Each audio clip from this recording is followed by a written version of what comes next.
horse, of course, and she's a little wet right now because she was playing in the mud with all the rain and stuff that's been going on. She's been really muddy. But, of course, you never want to ride your horse when they're wet because under the saddle pad, it rubs off and it can leave rashes. But the first thing I'll show you is how to use the carry comb. Like when they're in winter. She has no hair right now, but like she has little tufts of hair. So you just want to lightly kind of go across their hair. And some parts will come out, some parts won't. Like see, I have a little bit of hair, but that's about it. And there's two types of carry comb tools. The kind of circle, oval, and the circle. And I want to use a tough brush because it'll get them smoother and it'll help this mud get out of their face. So you see all that dust coming off? It's this tough brush actually digging down deep and getting that dirt. So as you can see, her face is nice and clean and it shows a nice horse. So now I want to show you brushing out their body. It's pretty simple. All you have to do is take your brush. You can take a tough brush or a soft brush. It doesn't matter. Whatever preference you use, but I use a tough brush every once in a while. So you're just going to go like this until all the dirt's off, pretty much. And you want to go underneath, because your girth is going to be underneath there until your back's pinched, so you want to get underneath there so it's not pinching. Alright, now since the body is nice and brushed, I'm going to show you the mane, in which her mane lies on the other side. So it's going to be hard to show you, so I'm going to show you through her tough hair on the front. So as you can see, there's mud and clots in there, so that's why you're going to use this kind of a brush. And you want to use your baby oil. You don't want to use a whole lot, because if you use a whole lot, then it'll just get really oily and stuff, and it won't look decent. So you just want to put a little bit in your hands and rub it around. So about not even the size of a pea, probably. You just want to rub it around in your hands. You want to go like this, put your comb down, and you're going to rub it through their hair. And you're going to rub it through their hair, and get their hair nice and soft. And then you're just going to take your brush, and you're going to lightly go through it, because you don't want to yank on their hair so that it doesn't hurt them. Now that you're done with your mane, you want to go to your tail. So when you go to your tail, her tail is very long and bigger than the mane. So it's going to take forever to brush out, but I'm going to show you how to properly brush their hair. So it's like the mane, you just want to be really calm with them. And you can use baby oil too. And you just want to lightly go through the hair and not hurt them, because they will kick you. Now that her tail is done, now you want to go to her feet. And cleaning out her hooves is a little bit difficult, because some horses, they like it, some horses, they don't.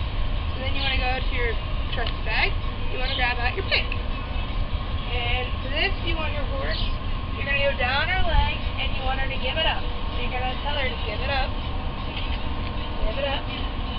Then you're going to hold her foot, and you're going to have a pack load of mud. Then you just want to start cleaning her out. Now going to the saddle. Here's the saddle blanket, so you want to put this on. Like so, you want to go gently.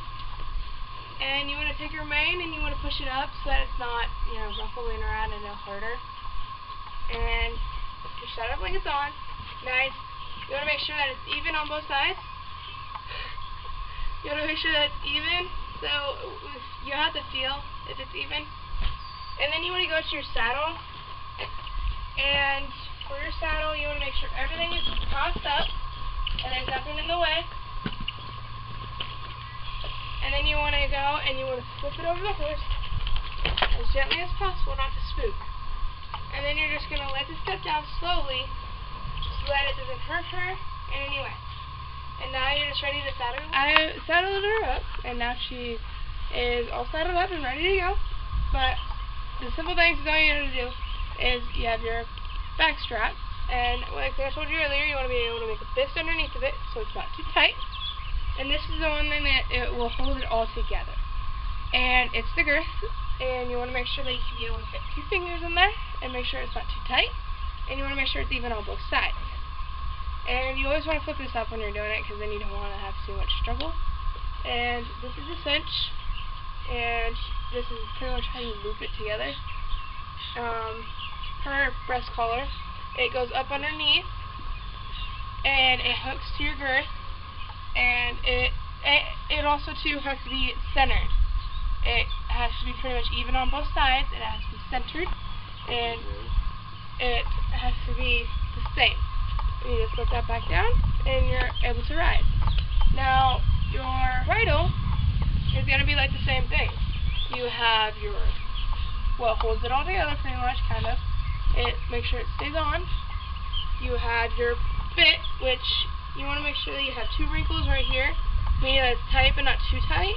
If you have 1, it's too loose. If you have 3, it's too tight. And you want these out so that when they're not, like if you say that they're in, and you go like this, it's going to hit her and it's going to pinch her and it's going to make her very angry. So you want these out, pressed out. And then these are your reins. And then all you have to do when you're ready to ride is you want to put them over her head and not scare her. And you want to just sit them right here. You never want to sit them on the horn, because if she goes to try to flip her head down or flip her head up, and it'll catch and it'll make her want to run. As you can tell, my horse is saddled, and as you can tell, I have also changed. Now, during a rodeo and barrel racing and stuff like that at different events, there are different regulations. So like over the rodeo, most regulations are you can wear whatever you want, you can get all niced up, prettied up, you can do your hair, you can wear jewelry, and pretty much anything. You can wear a pretty nice shirt like this, unless there's a regulation saying a specific outfit you have to wear, like county fairs. Sometimes, most of them, you have to wear a white shirt and a vest. And now, as you can see, I am ready for a barrel race, and she's antsy, as you can tell. And since it's wet out today, I'm not going to run her or trot her or anything like that. It's too wet to be able to do any of that stuff, but I'll tell you that all you have to do is go and circles around barrels. So you go 1, 2, 3, and 4. You're just basic steps. It's real simple, and you can look it up online, and easy peasy.